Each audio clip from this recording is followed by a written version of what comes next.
Okay, don't come at me in the comments, but if your child is struggling to read, it could be because you were focusing more on sight words versus phonetic sounds.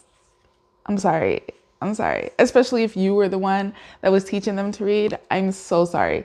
And it's totally understandable. Every single person out there speaks about sight words, knowing your sight words everywhere. Post them all over your house so that your children could like run into them and read them. I get it. But hear me out.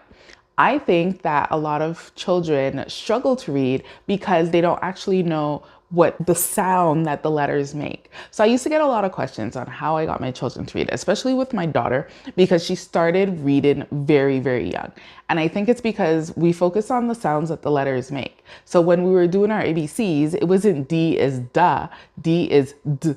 And then we paired it with another letter. And then once that was mastered, you go on to 3-letter words and then you just keep growing from there.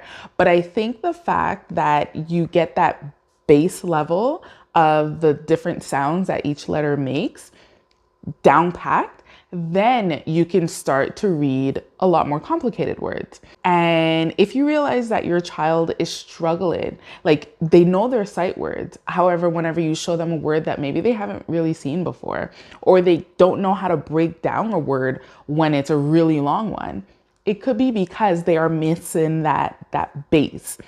So maybe try to go back and look at every single letter, see if they know the proper sounds that they make, and then pair them with other letters and grow from there. Then it's going to be fun for your children to read.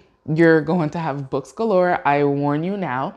And then you might even end up having to, do what we do and take away a book so that they can actually focus on getting ready versus sitting in their room and reading a book. So hopefully this helps, and please do not come at me in the comments. I'm just trying to help.